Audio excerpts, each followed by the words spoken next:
This video is going to be on students with disabilities for the American College Student CEPD 6178.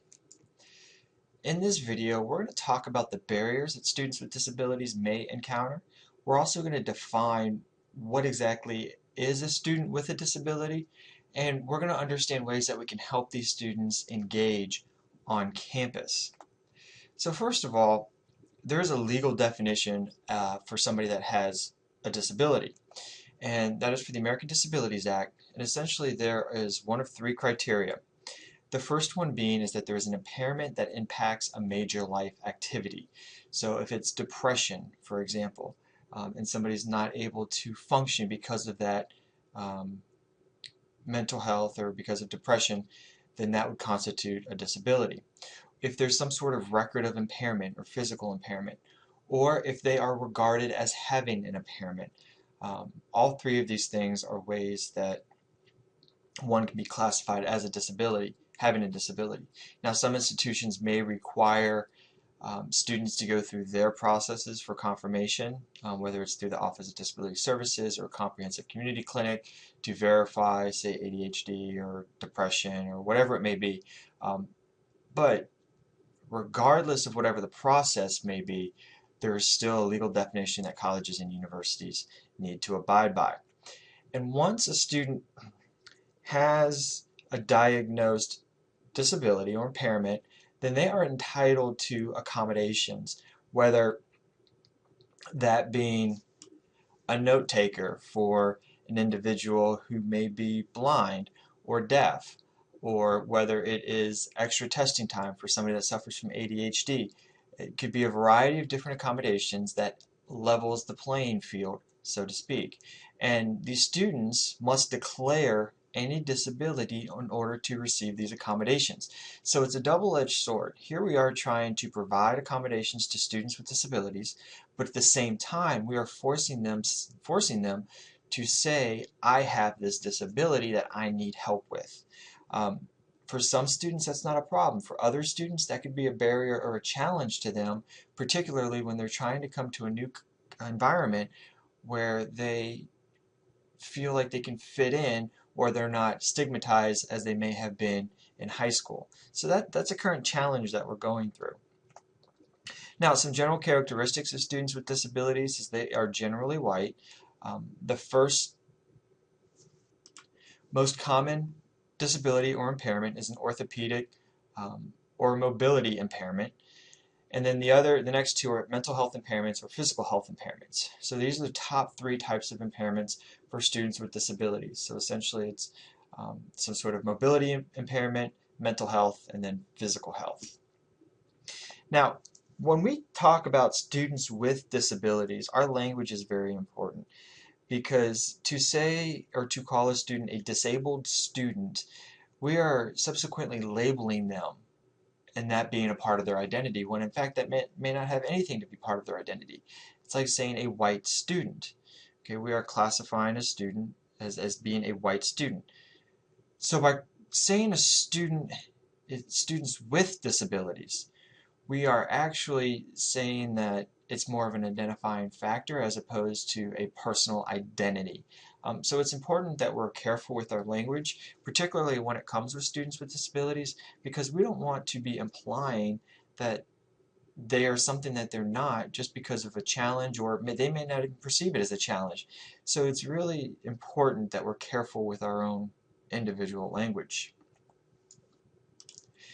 Now, with students with disabilities, the inputs are going to vary quite significantly. And part of that may depend on the type of impairment.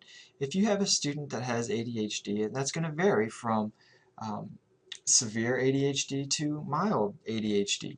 And their inputs may be the same as a traditional college student, and their ADHD may give them a small perspective. And that's going to be very different from a student that may be in a wheelchair. So the inputs for students with disabilities it's so hard to really talk about, because there's such a variety, and their disability, yes, it's going to be an input, but it might not be a defining input, because they may not perceive it as a disability.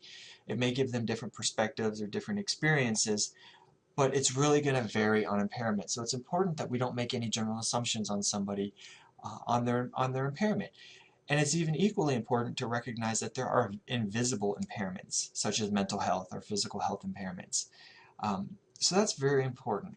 The next piece is that their perspectives on what they may classify themselves as having a disability is going to be very important. It's going to shape and frame their perception of themselves and the campus community. So it's always important to understand personal perspectives. Now, in terms of skills, um, students with certain types of disabilities may be better at adapting to certain situations, particularly if there's physical or academic barriers in place, and they may need to adapt or change or do something different, which can lead to increased problem solving. Now again, this is just a general rule of thumb, and it can vary on impairment, but it's still an important piece to consider in terms of inputs. And then the next piece is attitudes. And when I'm talking about attitudes, I'm talking about personal attitudes. Some students may have a very positive attitude on their disability. Others may have a very negative attitude on their disability. And that attitude is really going to shape their environment, and it's going to shape their outcomes and what they get out of college. So it's going to be important for students with disabilities to have proper services to help accommodate those types of attitudes. And I'm going to talk about that later. So what types of challenges do students with disabilities have? Well, when we think of students with disabilities, a lot of stereotypes can come to mind, such as a student in a wheelchair. But there's so many more types of disabilities than a mobility impairment. And when we think of academics, well, their challenge is really going to be dependent upon support. So if a student has ADHD and they don't have any support, that's going to be an academic challenge. If a student is in a wheelchair and they're not able to get to class for whatever reason, that's going to be an academic challenge. So there may cause some sort of disconnectedness to the academic social system because of disabilities that may or may not be visible. And the other piece is very similar to the social system.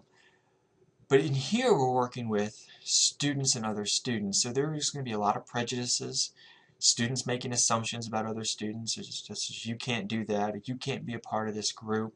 And then you may have students that are just fearful of students with disabilities for whatever reason. They may not be mature enough to fully understand what that student may or may not be going through, or may be fearful that they may catch, quote unquote, whatever disability the other student has. So there's certainly some social challenges there. And when I talk about attitudes, that kind of goes both ways in terms of attitudes towards other students with disabilities, and then students with disabilities' attitudes towards other students. Whether there's resentment there, whether there's anger or perceptions of feeling like they're not as good enough as students without disabilities, it can be a variety of different things. And then the most obvious can be physical barriers. If the institution is set up or the layout is set up in such a way that students with mobility impairments can't get around, there's not transportation, there aren't ramps, those types of things can also create some social challenges. If there are activities that are in a place where students aren't able to get to, can also create some challenges. So when we think about students with disabilities, again, it can be so varied because the disability piece is so broad in the spectrum. So it's important to consider invisible and visible disabilities when we're thinking from a student affairs lens. Now, if we think about Tinto and students with disabilities, there's going to be a lot of similarities, but yet there's going to be more of an emphasis in other areas as well.